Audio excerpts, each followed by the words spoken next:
बाबासाहेबांच्या उपकाराशिवाय आम्ही शून्य आहोत. डॉक्टर बाबासाहेब आंबेडकरांचा शिका संघटित व्हा आणि संघर्ष करा हा विचार माझ्या आईबापाच्या मनामध्ये रुजला. म्हणूनच आज इतक्या गरीब वस्तीमध्ये असून सुद्धा मी शिकू शकले, मी संघर्ष करू शकले.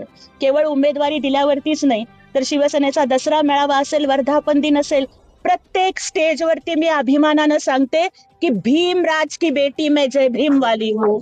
आणि मला त्याचा अभिमान आहे की मी बाबासाहेबांची लेक आहे. मी एवढंच म्हणते कि रुतबा मेरे सर को तेरे संविधान से मिला है, रुतबा मेरे सर को तेरे संविधान से मिला है, ये अधिकार और खासदार भी मुझे तेरे संविधान से मिला है.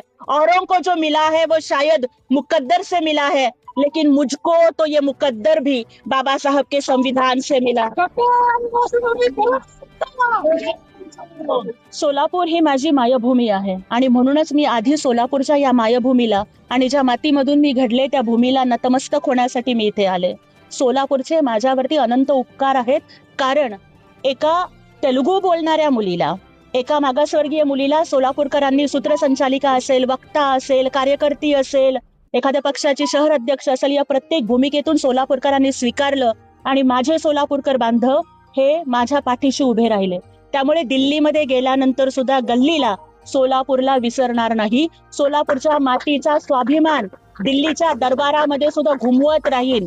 आणि सोलापूरला शोलापूर म्हणायचे ना, म्हणजे ब्रिटिशांना सुद्धा पळवून लावलं होतं 3 दिवस, असा माझा सोलापूर आहे. आणि हा सोलापुरी बाणा, महाराष्ट्राच्या मातीचा कणा दिल्लीत गेल्यावर सुद्धा विसरणार नाही.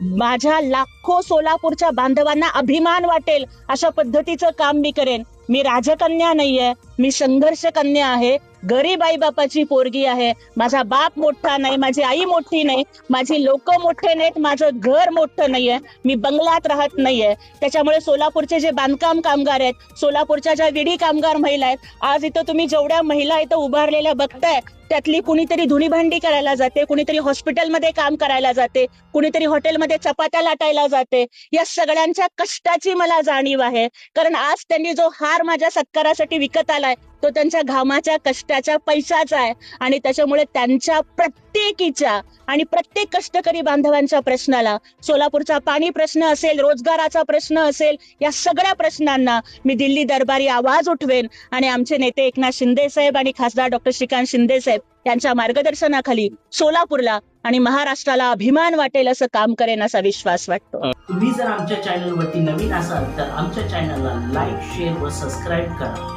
तसंच बेल आयकॉनचं बटन दाबून कमेंट करायला मात्र विसरू नका, कारण बातमी तुमची, साथ आमची. आपल्या हक्काचं चॅनल. धन्यवाद.